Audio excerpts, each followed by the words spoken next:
Parentela espiritual e parentela corporal é o tema do nosso último bloco do programa Ante os Tempos Novos. É que, na verdade, existe uma parentela consanguínea, corporal, e existe uma espiritual.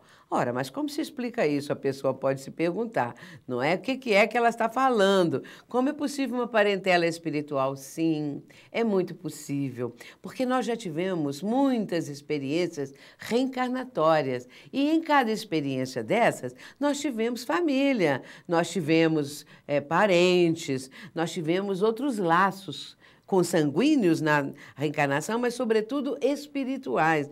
E isso é interessantíssimo, porque nós vamos formando parentes espirituais. E são almas afins. Não pode haver nada mais bonito do que isso, que nós temos nas nossas experiências todas reencarnatórias, muitos pais, muitas mães, muitos avós, muitos irmãos, e vai por aí afora. Aí pode pensar assim, mas a reencarnação enfraquece os laços de família. Não, pelo contrário. A reencarnação fortalece os laços de família, porque aí nós começamos a ter não apenas essa parentela consanguínea, mas aquela outra que no plano espiritual é constituída de espíritos que nos amam e que nos ajudam. Nós temos, além do espírito protetor, anjo de guarda, nós temos espíritos de familiares dessa vida agora, que desencarnaram antes de nós, e temos aqueles de outras vidas, que nós nem lembramos agora, porque estamos presos ao corpo físico. Por isso, a parentela espiritual é aquela que realmente é a mais importante, porque os vínculos consanguíneos podem se transformar em vínculos espirituais. Ou alguns dos vínculos consanguíneos já são vínculos espirituais.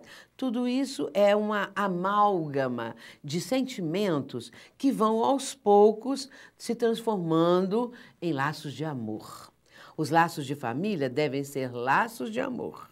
Mas um amor não possessivo, um amor que liberta, assim como eu falei no bloco anterior, aquele filho ou aquela filha que se desvincula da família para uma experiência diferente.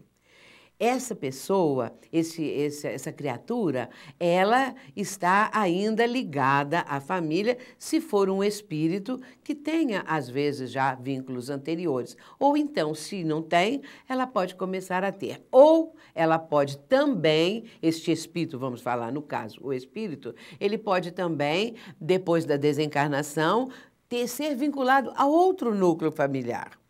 Os espíritos superiores têm grandes famílias espirituais. Nós podemos dizer a família, por exemplo, de Francisco de Assis. Francisco, este espírito de Skol, não é? Esse espírito, um dos maiores e mais superiores espíritos que já veio ao plano terreno e que nós, na doutrina espírita, conhecemos que Francisco foi a reencarnação de João o Evangelista, aquele João que acompanhava Jesus, aquele João que era o mais novo dos discípulos e que era tido como o discípulo amado.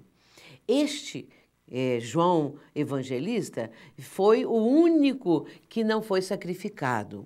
Ele viveu até mais de 90 anos em Éfeso e João, então, teve uma vivência de amor puro, de amor legítimo. E depois, quando ele desencarnou, no plano espiritual, evidentemente, estava com Jesus, não é? Porque já era assim no plano terreno.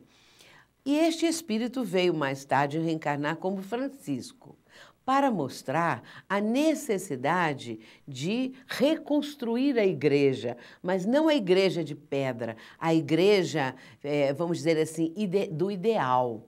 A igreja que seria aquela de Jesus, não é? Jesus não criou igreja nenhuma, mas eu digo a igreja atemporal, a ideia, não é? O cristianismo puro e legítimo. E foi então que Francisco, entendendo, vai se dedicar totalmente aos pobres, aos necessitados, a todas aquelas pessoas que realmente precisavam de um reconforto, de um respeito, respeitando a situação das pessoas. E hoje em dia o mundo tem necessidade de Francisco, tem necessidade de Jesus, e isso agora está acontecendo, e eu quero dizer que a família espiritual de Francisco de Assis, chamado corretamente na Igreja Católica de São Francisco, não é? E nós achamos isso tudo muito bonito, porque se o atual Papa, que com todo o respeito nós estamos falando e com todo o amor, se o atual Papa se denominou Francisco, é porque ele deseja trazer uma vivência que lembre Francisco de Assis. E isso todos nós estamos necessitando. E que seja realmente uma vivência, vamos dizer, franciscana, no seu aspecto mais belo, mais legítimo, mais de acordo com o que Francisco de Assis trouxe como exemplo, como vivência e tudo mais.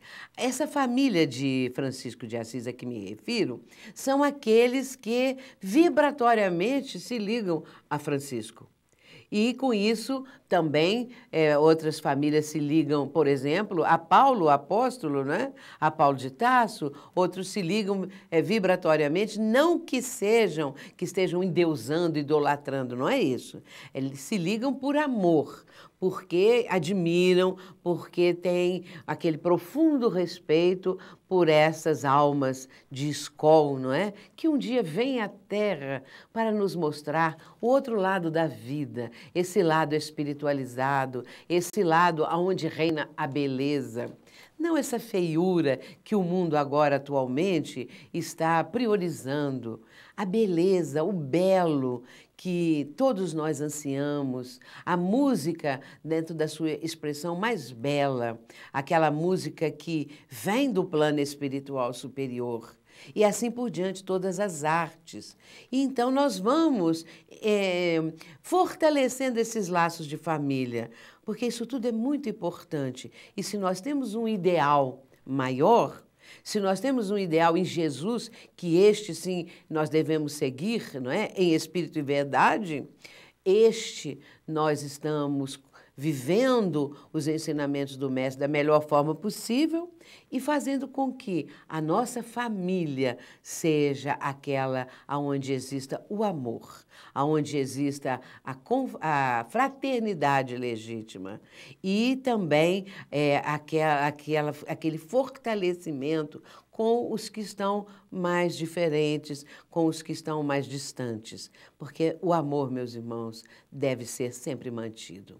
Nós estamos encerrando o nosso programa de hoje, deixando essa mensagem do amor ao próximo, do amor à família, para que assim nós tenhamos os tempos novos que todos nós estamos anelando de uma forma presente e muito feliz para cada um.